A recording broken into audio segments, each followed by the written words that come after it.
another print disability, which makes reading, holding a book, or turning a page difficult or impossible. The content is copyrighted by the respective publishers. For more information, please visit us on the web at nfradioreading.org. Hello, this is Jean, and for the next hour, I'll be reading from the Sunday, March 1st, 2026 issue of the New York Times Arts and Leisure section on Niagara Frontier Radio Reading Service. How Survivor Evolved into an Institution. It has become our greatest game and our truest mirror. By James Poniewozik. I had no idea in May 2002, that I was attending the most politically consequential TV finale in American history.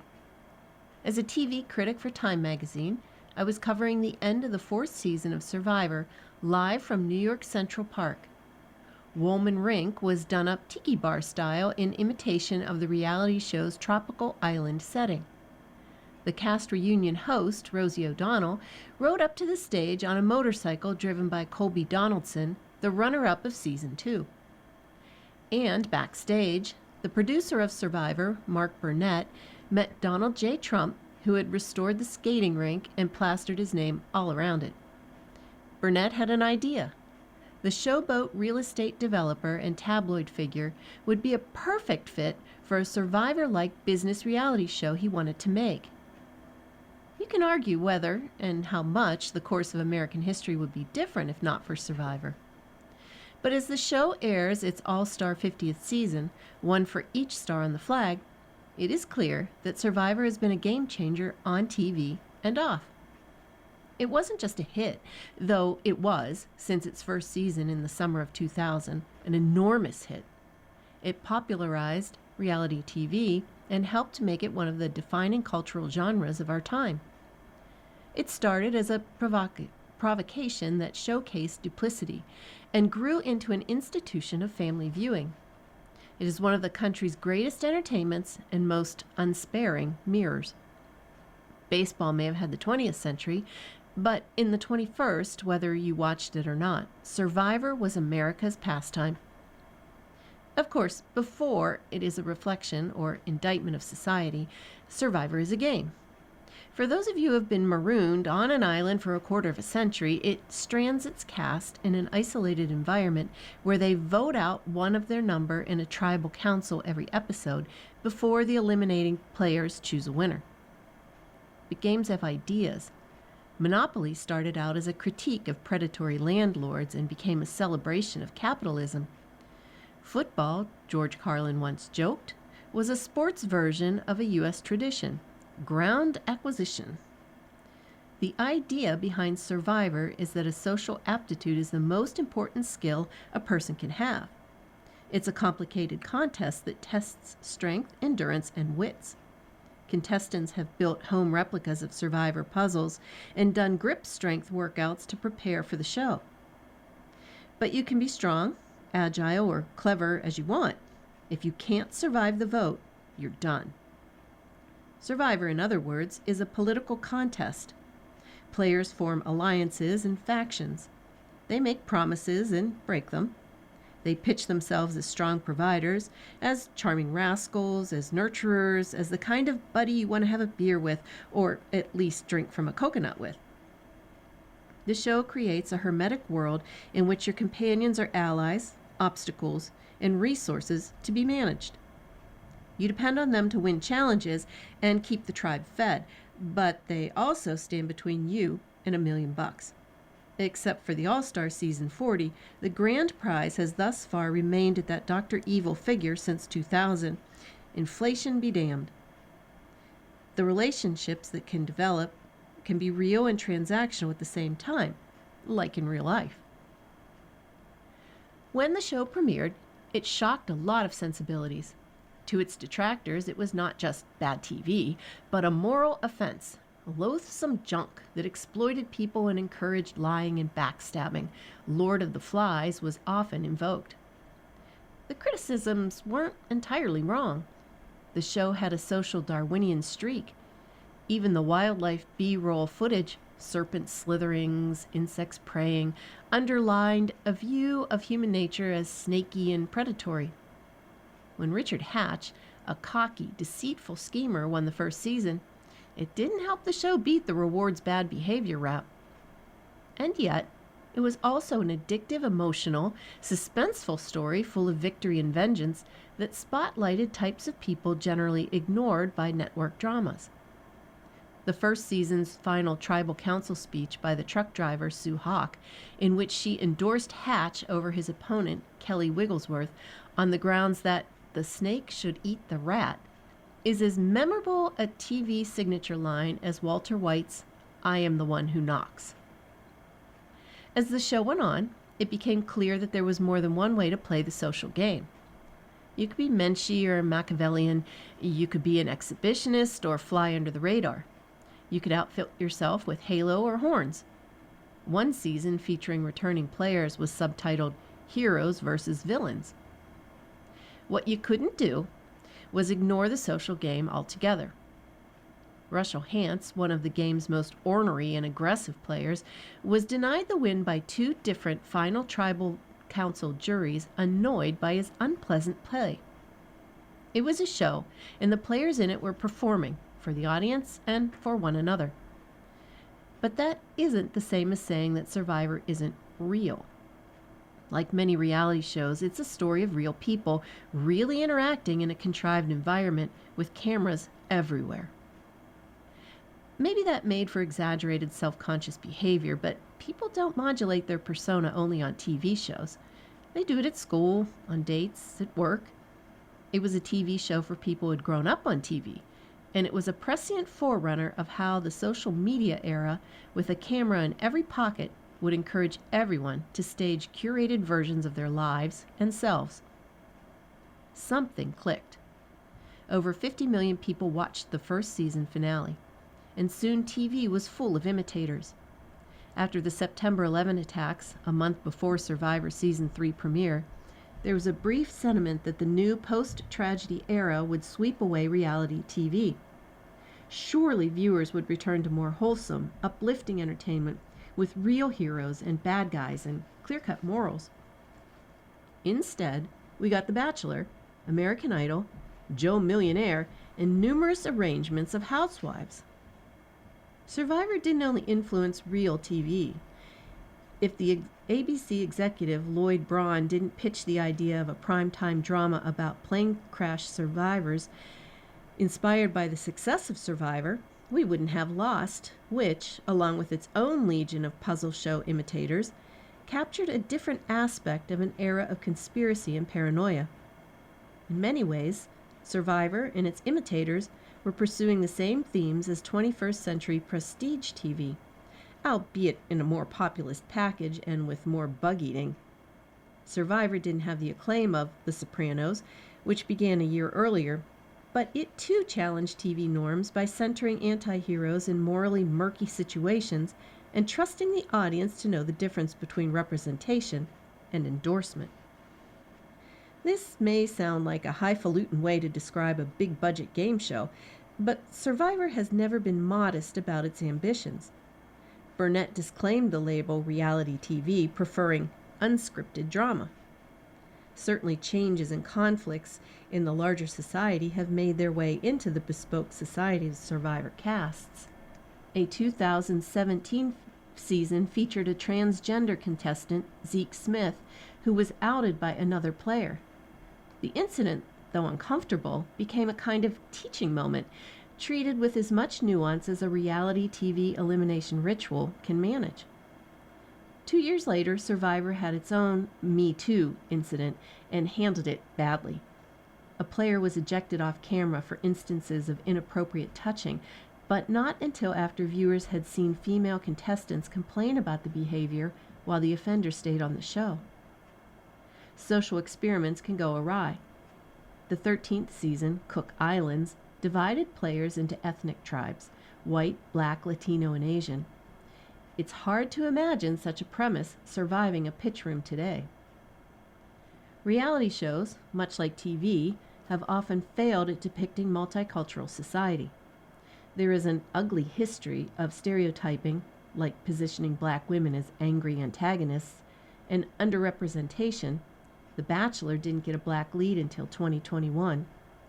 After the killing of George Floyd in 2020, a diversity initiative, championed in part by ex-Survivor contestants, got CBS to agree that the cast of its reality shows would be at least half people of color.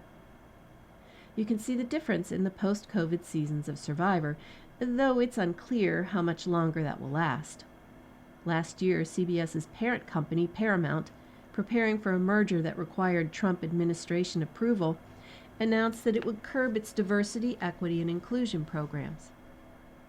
Societies, even made-for-TV ones, change over time.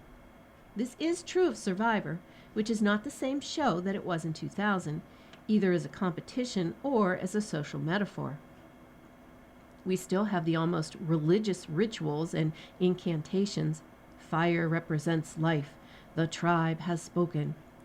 But Survivor has evolved from a reality show that pretended to be a life or death struggle into a self-aware entertainment about people playing Survivor. In the early years, contestants were not supposed to even mention that it was a show. Referencing the production or previous seasons and players would break the illusion that we were watching castaways stranded in a wilderness that just happened to have its own game show host. Over the years, Survivor has flipped into self-referential meta-experience. Players regularly reminisce about having grown up watching. Whenever a contestant talks about Survivor being on before they were born, I sprout a new gray hair. There's a whole sports-like language of strategy and player types like GOATs, perceived weak players dragged along to the end as easy competition, and meat shields, physically intimidating players who you keep around so they'll be targeted instead of you. Indeed, you could say that Survivor is a sport now, with its own lore, greats like Sandra Diaz-Twine and Rob Mariano, who returned as mentors in the season Island of the Idols, and media analysis. Rob Cerzanzino, a veteran of the Amazon and All-Star seasons, founded the Rob Has a Podcast empire, whose breakdowns of Survivor and other reality shows are a PhD seminar in gaming savvy. Other alums have built entire careers in the larger world of reality TV. Parvati Shalow's credits include The Traitors, Deal or No Deal Island, and a win on Australian Survivor. Siri Fields has won Traitors, competed on Big Brother, and Australian Survivor, and will take her 5th shot at winning the American game in season 50. All this is an outgrowth of Survivor having aged from a scandalous media provocation into a familiar, even wholesome, family entertainment institution. In the process, Survivor has become a different kind of reflection of America. Even as our society and our politics have become more confrontational and tribal, and with repeat elections of the apprentice host, more reality TV-fied, Survivor has gotten kinder, gentler, and mellower, particularly since its COVID production break. It has explicitly avoided casting the kind of preening villains who dominated reality shows of the early aughts. Probst increasingly refers to the show as a journey of self-discovery. In the 49th season, he talked one contestant, Christina Mills, through her grief over the death of her mother, which surfaced during a stressful moment in the competition. "The game of Survivor gets you here," he says, "but the experience you get while playing the game is a real prize." All the niceness can be a little much. Some recent seasons feel as though they could have used a teaspoon more spice, but it's striking that TV's stabbing backs and eating rats show now forms a pluralistic mini-society of people who, despite the inevitable battles with drama, find ways to compete mostly without bitterness. It's not unusual for a TV series to evolve or for once cutting-edge entertainment to mellow, but it feels like a comment on how dysfunctional and dyspeptic the country has become that a contest that is still about warring tribes now comes across as a relative utopia. Has the game changed so much? Or have we? On streaming, Before They Were Stars by Jason Bailey. The Hulu library includes a new documentary tribute to Lilith Fair, along with movies and TV series whose casts were still on the rise, from Noah Wyle and George Clooney scrubbing in on ER, to Anna Kendrick and Aubrey Plaza in Scott Pilgrim vs. the World. Lilith Fair, Building a Mystery, 2025. Ali Panqui, I Used to Be Funny, directs this warm, affectionate documentary about the 3-summer run of Lilith Fair, the women's music festival orchestrated and fronted by Sarah McLachlan from 1996 through 1998. Panqui details the hows and whys of its origins and why it ended when it did. It's very much a tribute to the importance of the festival, even when it was mocked in popular culture, as illustrated by many cringe-worthy clips, but Panqui is also not making a puff piece.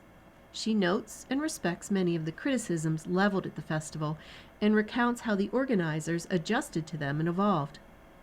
The performance footage is spectacular and the contemporary interviews are enlightening, while the subtle thread of McLachlan's activism arc is effectively woven throughout. ER, 1994 to 2009. This thrilling medical drama was a long-running powerhouse for NBC, a vital component of its must-see TV ratings juggernaut that made stars out of George Clooney, Anthony Edwards, Juliana Margulies, and Noah Wyle, among others. Created by the novelists Michael Crichton and inspired by his experiences as a medical student working on an emergency ward, ER not only won boatloads of Emmys and consistently topped the ratings, it ultimately reinvented the genre. Medical shows had been a television standby for decades, but none with this show's accelerated pace and live wire energy, which made the viewer feel swept up into the life-or-death drama that was par for the course for these charismatic and sympathetic doctors, nurses, and administrators. Scott Pilgrim vs. the World, 2010. Edgar Wright, Baby Driver, helms this unique action comedy with a zippy graphic novel aesthetic. Though it's based on a comic book series and filled with sequences inspired by video games, viewers need not be familiar with either. Wright merely borrows the high-energy visual language of those genres to tell his sweet story more exuberantly and playfully. Pilgrim snaps and crackles, veering from one disarming set piece to the next with verve and vitality. Our critic, A.O. Scott, praised its speedy, funny, happy, sad spirit, and it's a before they were stars extravaganza, presciently filled with talented young actors, Brie Larson, Anna Kendrick, Allison Pill, Aubrey Plaza, Mae Whitman, and many more, who were just about to pop. The Princess Bride, 1987.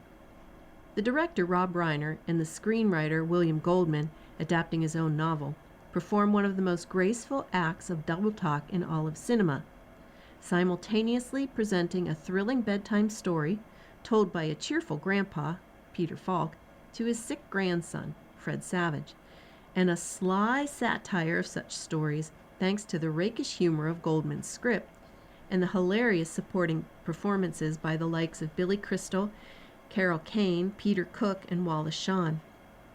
Our critic, Jane Maslin, praised its cheery, earnest style. The Personal History of David Copperfield, 2020.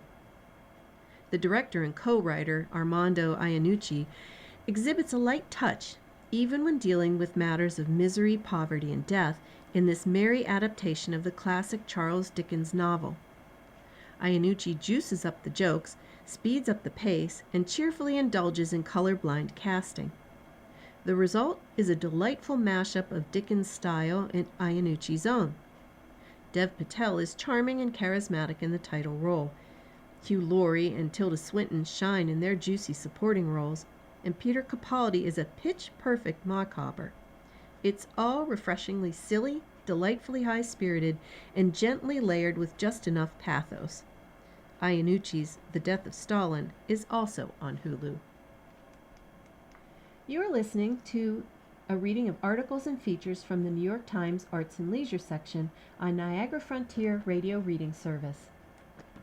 Bad Bunny and the Salsa Surge, A song sent young people to classes to learn a style's moves, by Brian Siebert. Nearly every move that Bad Bunny made during the Super Bowl halftime show last month has been scrutinized for its cultural significance. But there's still more to say about one. It came during the segment devoted to a wedding when Bad Bunny took Lady Gaga by the hand and led her to the dance floor.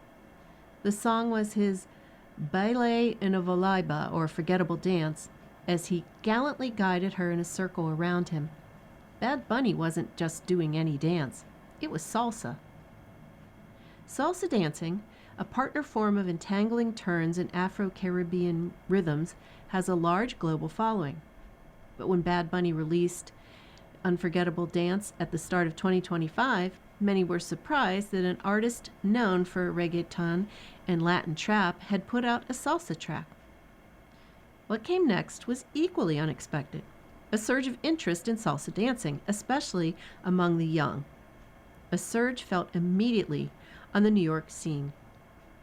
The song became an instant classic, said the DJ and dance teacher Engels Vargas.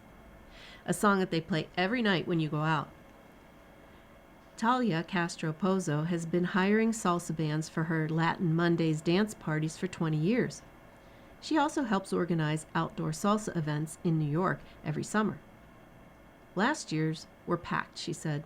We really saw how the numbers change because of more young people. This new generation, they don't partner dance so much. They're always on their phones, but when that song came on, everybody was on the dance floor. The effect was felt even more strongly in classes. Over the past decades, they had been losing their draw among young students, said Eli Perez, the owner of Lauren's Latin Dance Studio in Queens. But then, the Bad Bunny track dropped, and boom, my classes doubled in size, he said. And I had young dancers back in the studio. By the end of 2025, the influx of new dancers had tapered, but the Super Bowl show seemed to be starting a new wave.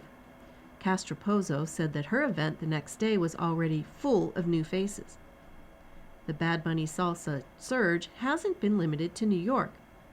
The Puerto Rican dancer Tamara Lavolsi has dedicated her life to salsa for a quarter century and has never been busier than the past year performing and teaching at salsa events across Latin America and Europe. It's been positively contagious, she says. There's a special reason that Lavolsi is particularly in demand. In the video for Unforgettable Dance, Bad Bunny humbly struggles through a dance lesson that becomes a fantasy sequence. Lavolsi plays the teacher. She also choreographed the video, which is essentially an advertisement, both disarming and seductive for all classes in salsa dancing. No wonder enrollment spiked. For many in the salsa dancing community, though, Bad Bunny's influence isn't just about numbers. Gail Serafin, who runs several regular salsa events in New York, believes the album has served as a bridge between generations. Kids want to be different from their parents, he said. What the parents did back in the day isn't what the kids want to be doing now, but Bad Bunny is going back to his roots, to music playing in his house when he was growing up. His album has unified the kids and parents. When salsa emerged as a genre in the 1970s, it was the style with which the new generation distinguished itself. What came before was mambo, an Afro-Cuban form, particularly as developed by Cuban and Puerto Rican immigrants in New York in the 1940s and 50s. Mambo added Afro-Cuban percussion and rhythms to the instrumentation of big band jazz. As a dance, the mambo, crossing the Cuban sun with the African-American jazz dances like the Lindy Hop, alternated between coupled turns and breakaway solo improvisations. The writer Anatole Broyard described the way dancers toyed with rhythm as triumphing over time. Advanced practitioners, Latino but also African-American, Italian, and Jewish, could be found at the Palladium Ballroom in Midtown Manhattan until it closed in 1966. By then, the mambo was starting to seem old-fashioned to Latinos raised on rock and roll and R&B. Many craved more overt expressions of racial pride and political activism. From mambo and its Cuban roots, this generation developed a leaner, hard-driving sound that was labeled with a culinary reference to mixed ingredients, salsa. A 1972 concert film with musicians from Fania, Salsa's dominant record label, was called Our Latin Thing, as encapsulating a message and style that became so popular across Latin America that arguments broke out over which country deserved to be considered salsa's home. The dancing that went with it was similar in style to mambo and the related cha-cha-cha, and was commonly called by that name. With bass lines that perpetually moved in advance of where the song was about to go, the music had a fluid momentum that dancers could ride. In the 1980s and 90s, the original salsa sound was displaced by a softer, more polished version, eventually called salsa romantica, which was later overwhelmed commercially by the Dominican-derived merengue and bachata. But salsa dancing was changing in other ways.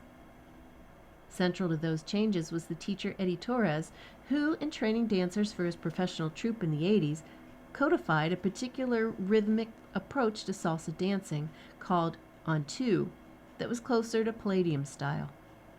From the hustle, he adopted more complicated and continuously looping partnered turns, tricky entanglements at high speed. Solo steps were named and broken down into counts. Torres and his disciples dominated an explosion in salsa dancing instruction in New York. Large numbers of Latinos started going to classes to learn social dance rather than picking up informally from friends and family. This was new, and sometimes disparaged by older dances. Then Bad Bunny made a salsa song. New York salsa dancers are famous for being snobby about their music, said the dancer and scholar Atoy Juliana. We preserve the past by continuing to dance to songs from a generation or 2 generations ago, so when the new music comes out, we tend to turn up our noses at it. Immediate dismissal wasn't the reaction to Bad Bunny's song, though, which surprised Juliana. Even at socials like Jimmy Anton's, or the one run by the popular teachers Joel Dominguez and Maria Palmieri called La Vieja Guardia, or the Old Guard, or Old School, regulars also call it church. The song was accepted. We were scared when salsa becomes popular again, that we're continuing to further commercialize this thing we love, that it's going to get watered down, Juliana said. But Bad Bunny and his lyrics connect to a genuine, authentic community. This is the flip side of how Bad Bunny is changing the attitude of young people towards salsa. As Livolsi, Bad Bunny's teacher, put it, old-timers usually don't give new musicians a chance, but Bad Bunny opened their minds. The video also surprised Juliana. I'm in the generation that grew up with our parents criticizing our dancing as studio salsa, not authentic, she said. But Bad Bunny is viewing that history with nostalgia.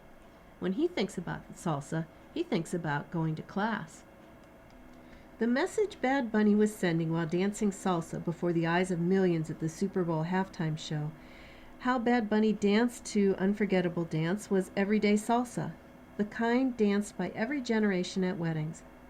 He isn't an expert dancer, far from it. For that reason, his dancing gives everyone permission to join in, whatever their abilities. Dance without fear, he said at the end of the segment. The Q. I'm a technology reporter for the New York Times covering Apple from San Francisco. I spend a lot of time in the weeds on one company, so when possible, I try to immerse myself in other worlds through books, television, and music. Here are 5 things that I have recently enjoyed by Kaylee Huang. Courtney Barnett, music. I saw this Australian musician perform in October at Hardly Strictly Bluegrass, the San Francisco Music Festival, and I've been revisiting her discography since. I adore how she tells little tales in each of her songs. I'm a big fan of Lotta Sea Lice, her collaborative album with Kurt Vile, another favorite artist, and I am looking forward to her new album. Saya albums. Saya Gray's sophomore album, released last year, is atmospheric, textured, and difficult to define.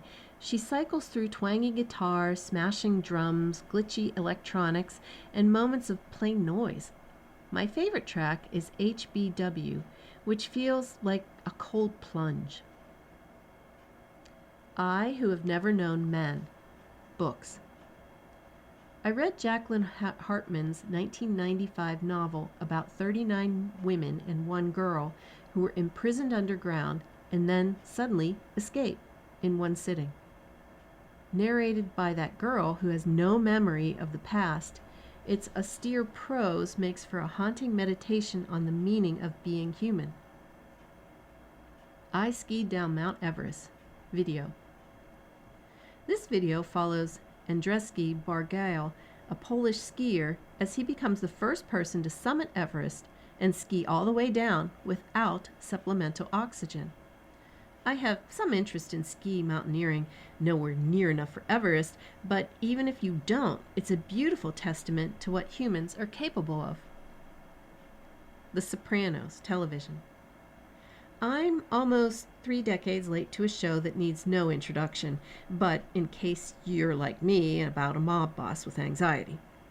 A friend and I are watching The Sopranos for the first time, and I particularly like how tension builds over its long seasons.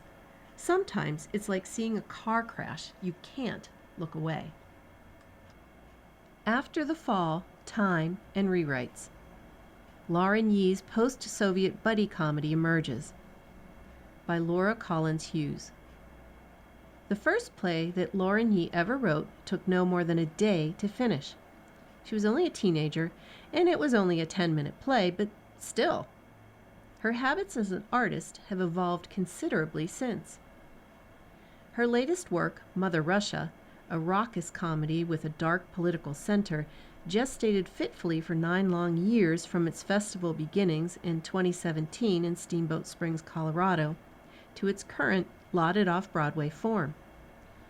In between came the industry shutdown of 2020 to 21, and during a workshop of the play shortly before its premiere last March in Seattle, a crisis of confidence in which she mercilessly cut the title character from the script because she thought it might help. It did the opposite, and she swiftly reinstated the role. "I'm a very iterative writer," Yee said the other afternoon at Signature Theater in Manhattan, where Mother Russia opened on Monday. "I go through lots and lots of drafts. Also," she added, "I'm not a precious person. She just wants whatever is best for the play." Yee, 40, calls Mother Russia a post-Soviet buddy comedy, the story of Dmitry and Evgeny, a pair of 20-something doofuses in 1992 St. Petersburg, who are totally unprepared for the new capitalist culture they find themselves inhabiting. Their childhood dreams of whom they'd become were shaped by the communism that was the law of the land all their lives until it wasn't, a development that's left them floundering. They spend their days running a weird little shop that's really just a front for Soviet-style surveillance operation with a single target, a pop star defector who has returned home. Gazing down on all of its astringent Mother Russia, whom the script describes as the embodiment of the soul of Russia, and who has a penchant for drama. When Yee started writing the play, it was much more mysterious spy story. She'd been aiming for something along the lines of 2006 film The Lives of Others, a thriller she loves, in which an East German secret police officer develops sympathy for the playwright he's spying on. But almost immediately, Matt Capper elements inserted themselves. It went from a very serious drama into something that I think felt more like me, where there's absurdity and comedy and ultimately pathos to it, she said. Then ensued 9 years of really digging back into it to figure out what happens to these people. That extended into the first 2 weeks of rehearsals at Signature, during which Yee said she was writing like crazy and flipping the script constantly. Her intuition told her all along that the characters were headed somewhere not good, despite the play being a comedy. "I knew, out of this chaos and tumult, something dark happened," she said. "It took me a while to get all the pieces there." Teddy Bergman, who directed Mother Russia at Signature, began working with Yee a year ago when their mutual agent matched them, and they started planning the production. "Part of what has wowed him," he said, "is Yee's anarchic mind. Her ability to blend light and dark, to take potentially very dark subject matter and figure it out in a way to treat it through a kind of uproarious humor, but never at the expense of the sharpness of what she's trying to say, I think is really singular, he said in an interview. Naomi Iizuka, who heads the graduate playwriting program at the University of California, San Diego, where Yi earned her MFA in 2012, noted that Yi is also unusually able to express and frame things that we don't always have words for, or experience but we don't fully comprehend. Those qualities are evident in plays Yi worked on in graduate school. The Hatmaker's Wife, in which an unhappy woman goes missing and a golem arrives to keep her husband company, and Hookman, a teen slasher comedy that is also about rape and grief.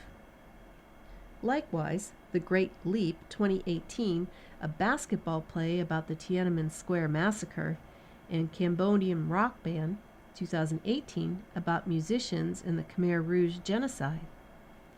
With Mother Russia, those two works form a cycle of plays colliding 20th century Asian communism with Western pop culture. The new play makes it in on the technicality that Russia straddles both Europe and Asia. Mother Russia has fun with the novelty of brands like McDonald's and Folgers and Yi's imagined 1990s version of the country. More seriously, the play is about the origins of the contemporary oligarchy and how the powerful keep hold of their advantage even amid seismic change. There are those periods of time when everything shifts in society, Yi said, and when these shifts come, these are the brief windows of opportunity that happen where society can possibly be changed for the better. The play looks at how quickly those windows open and how quickly they shut.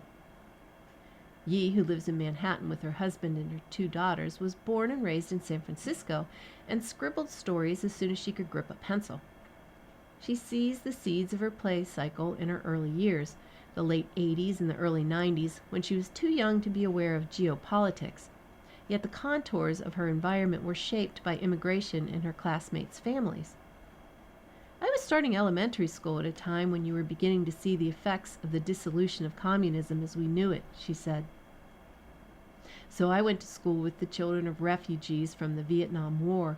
I went to school with kids from Hong Kong whose parents moved right before the handover back to China. I went to school with kids who were coming apart as the Soviet Union was breaking apart. She added, I was kind of witnessing this whole migration brought upon by all these different events in world history that today I'm fascinated with because I love an origin story. I love knowing how things came to be and why people are where they are, how societies have formed.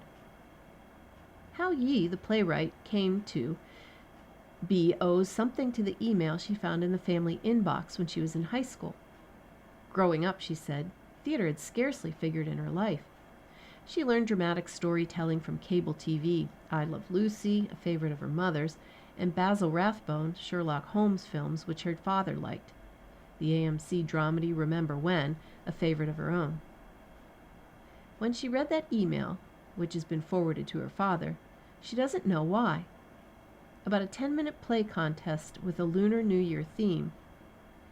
Entries were due the next day. The play she wrote wasn't good, Yi said, yet it was a family story, both comic and serious, and set in multiple time periods. I do think it has, within its DNA, shared DNA with all the other plays that I've written, she said.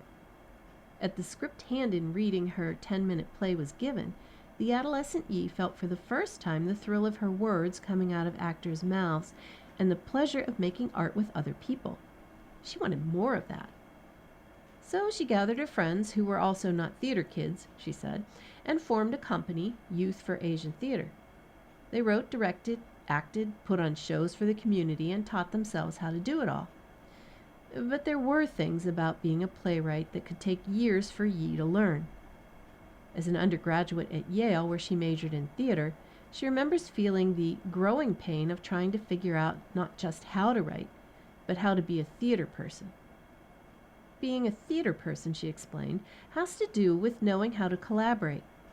It requires a degree of extroversion. One aspect is being able to get into deep conversations quickly with new acquaintances. Another is recognizing useful feedback from colleagues and audiences and revising accordingly. That last bit, uncomfortable as it can be, is what she's been doing at Signature. I sometimes describe playwriting as an exercise in public shame, she said wryly. And not that anyone's trying to make you feel bad, but I think there's something deeply vulnerable in sharing stories that way, where you are confronted with the people who are receiving your work on a nightly basis. So it's immediately apparent what is working or not working. If you can get over those feelings of alarm and danger, you can find a way to figure out the story that you want to tell. After 9 years of Mother Russia, it seems she's found it. That play may be done, but the cycle could keep expanding. Its next installment might take place on this continent at the intersection of the mid-century Hollywood blacklist and Chinese American life. The era has piqued Yi's interest. Stay tuned. You're listening to a reading of articles and features from the New York Times Arts and Leisure section on Niagara Frontier Radio Reading Service. Headliner, My 10. The podcast where Peaches finds her tribe. After more than 2 decades as an electro-glam punk provocateur, the musician and performance artist Peaches still sachets where few artists do. The theme of her new tour, for example, is prolapse. That most encapsulates what I feel about what's going on in the world and what's going on with our bodies and our communication, she said cheerfully during an interview in New York. With her latest album, No Lube So Rude, Peaches, born Meryl Nisker in Toronto 59 years ago and a longtime Berliner, continues her quest to bring audiences together in louche abandon. Lube is an allegory, she explains, because the world is full of friction. Clad in black with a mouthful of gold teeth, Peaches spoke about the artists and places that get her worked up and hopeful. These are edited excerpts by Melina Ryzik. 1. Chase Strangio, an incredible person, a smart trans lawyer advocating for trans rights in front of the Supreme Court, and they're always writing about how to help everybody feel safe. Of course, I'm an ally, but to have this lived experience and find a way to be really clear about it, they got that magic lube to be able to push and persuade people to understand this point of view. 2. Erica Lust and the Sex-Positive Artists. Annie Sprinkle was a big influence on me in terms of understanding sexuality as something fun and weird to take away shame. Erica Lust has made a huge leap in this. Porn is not just body parts, it's understanding the human condition, and one of her largest audiences is older women. I love that. Tar. I've seen it 9 times. It's just an incredible, complicated, polarizing, aggravating, super aggravating in how stylish it is, too, and how well constructed. And also just Cate Blanchett. This 1 20-second clip where she's just moving her hands around and making a weird face, obviously not conducting, but thinking she's conducting. Maybe we're just in her mind at that time. It's that descent into madness, and it's so absurd. Number 4, the Virgin X. A beautiful drag performer in London. I connected with them as an activist. They started with, let's talk about Gaza, but they're doing their makeup. It was a brilliant way of bringing people in. Number 5, the podcast Wiser Than Me with Julia Louis-Dreyfus. I just love that it's all older women from Gloria Steinem to Glenn Close, giving them a platform to say, I don't give a expletive anymore. I am 90 and this is how it is. I love the Julie Andrews ones. This is time for older women to not let go, be disintegrated, forgotten. I feel like our time is coming.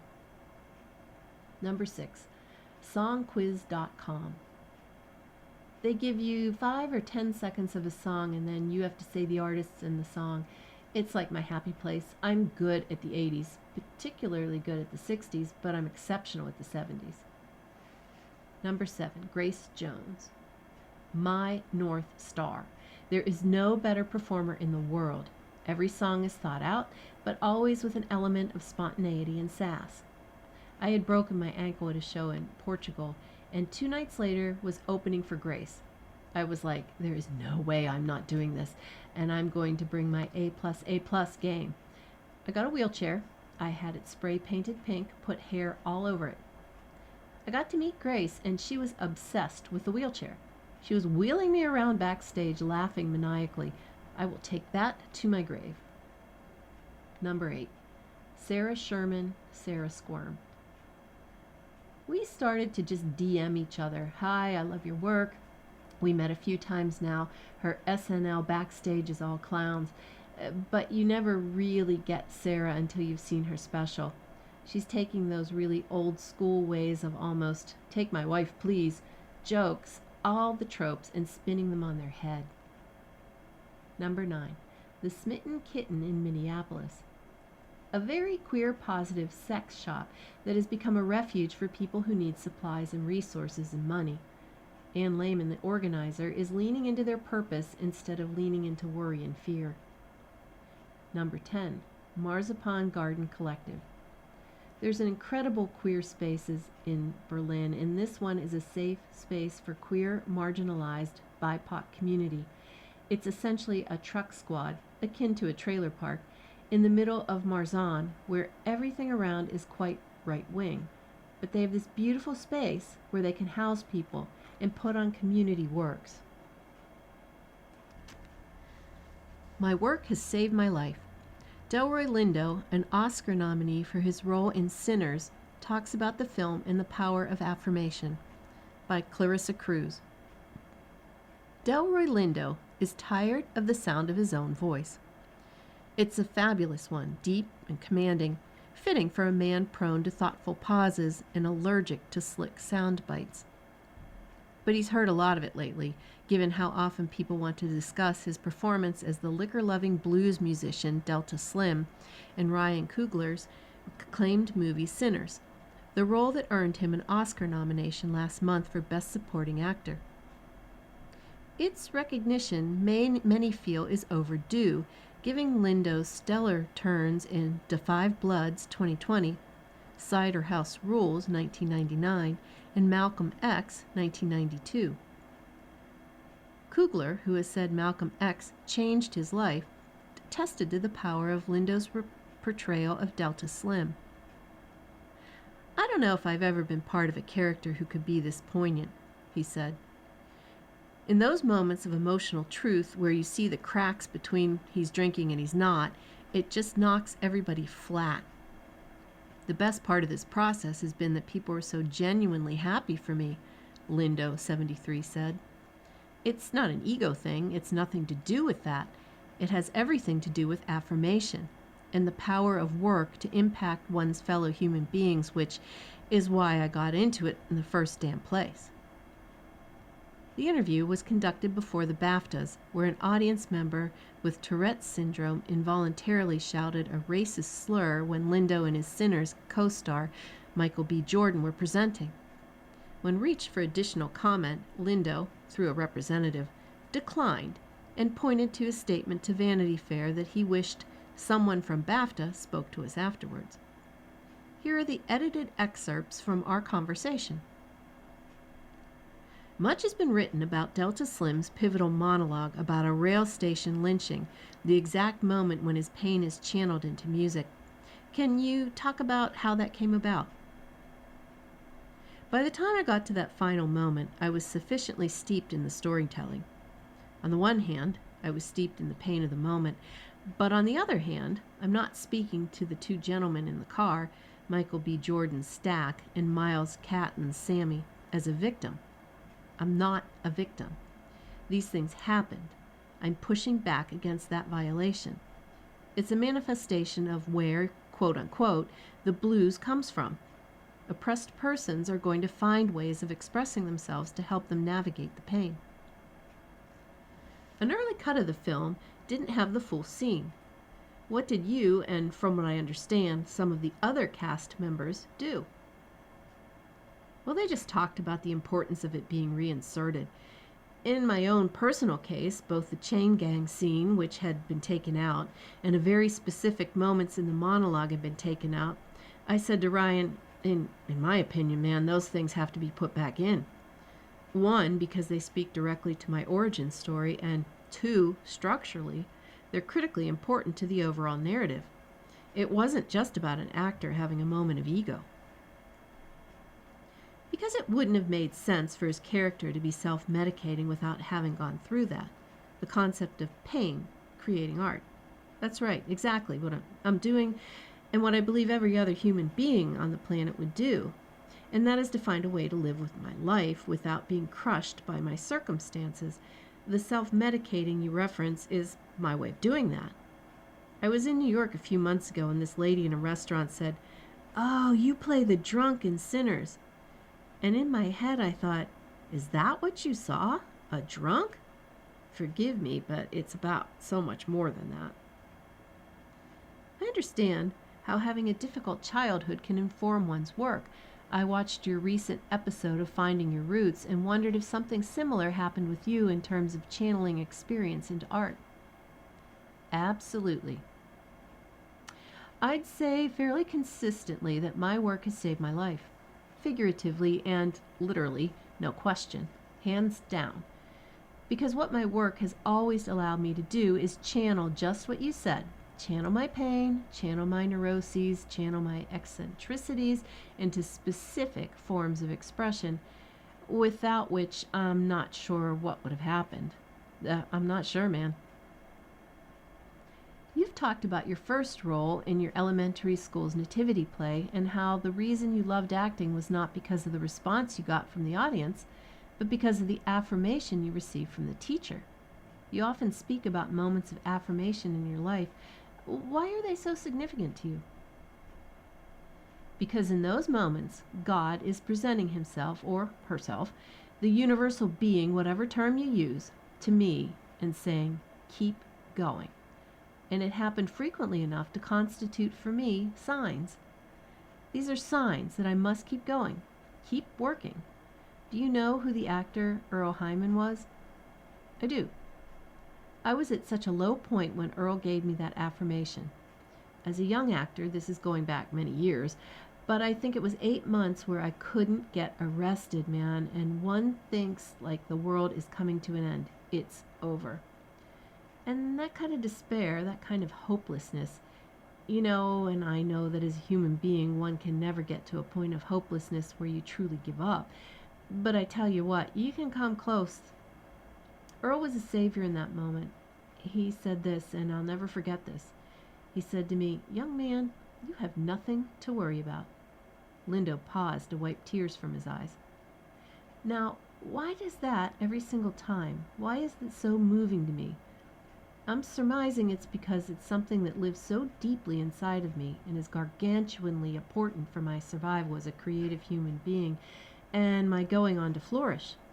Therefore, it is critically important for me to provide, whenever I can, provide those kinds of affirmations for others. I was going to ask you if you were mindful of doing that for other people. Hell yeah, hell yeah, hell yeah. Because it can mean the difference between hopelessness and hopefulness. And in that final analysis, man, and this is very contemporary notion, we can't give up. It's not an option. It's very complicated because what I'm referring to is looking at America we are living in currently, all the things that one could just absolutely despair over. But we don't have that option. Those of us who are parents, I have a 24-year-old son, and young people are watching every move we make. They're listening to every single word we utter. One of the reasons people were so happy you got nominated for an Oscar is because you've had a long career with ups and downs. You did a bunch of movies with Spike Lee and others in the 90s and early aughts, and then you did mostly TV before your renaissance in the last few years. Do you have a blueprint for your career? He laughs. The blueprint was to keep working, and I'm saying blueprint in quotes. I'm hesitant to say this to you because you're a journalist. I cringe at some of the work experiences that I had. Not the material itself, but how the experiences unfolded and what they became. I had to find an upside because that's what enabled me to keep going. There's a period where one was being offered certain things, and it's like, okay, I'll try and find a positive way of entering into this work and making it something decent for myself and hopefully the project. But do I really want to do this? Not really. Ryan was open to receiving your notes on Delta Slim for Sinners, but I can imagine over the dozens of movies and TV shows that you've done that hasn't always been the case. Do you feel that your directness in providing feedback has hurt you? Absolutely. In some instances, it absolutely has hurt me because people don't want to hear it, and they're resentful. But I wasn't always as diplomatic as maybe I should have been, but I also didn't read the room in some instances. I didn't sufficiently take into account who I was speaking with. You know, what would I tell my 40 or 45-year-old self? Never lose sight of the fact that you get more with honey than you do with bitters. Understanding that in actuality, this industry is very small and everybody talks to everybody else. And also understand that you are working in an environment that is not a meritocracy, so conduct yourself accordingly. Understand the playing field that you're on and understand that it's tilted. From experience as a person of color, you have to be very aware of how you comport yourself. Absolutely, 7,000%. I've said it to my son. You have to be acutely aware of your comportment at all times. And as a person of color, you have to accept, and it's a cliche, but it's so true, in some instances you're going to have to be twice as good for half the reward. But that should not be one's mantra. Have it as an awareness, conduct yourself accordingly, but don't let it become a guiding principle. What's the best part of this time of your life? People are so happy for me. It's one of the most meaningful and moving things for me. When I was just starting out, my resume was blank. And a casting person said, "What do you want for your career in 5-10 years?" And I said, "I want to be respected for my work." She kind of rolled her eyes and didn't say anything. But that's what I got. Being respected for my work. You've been listening to a reading of articles and features from the Sunday, March 1st, 2026 New York Times Arts and Leisure section. We read from the New York Times Arts and Leisure section every Sunday at 3 p.m. Your reader has been Jean. Thank you for listening. Coming up next in the Niagara Frontier Radio Reading Service, we have the re-airing of this morning's Buffalo News. Following that at 6 p.m. is the Buffalo News Viewpoints. Stay tuned for this reading and more throughout the day.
following program is intended for listeners who are blind, have low vision, or have another print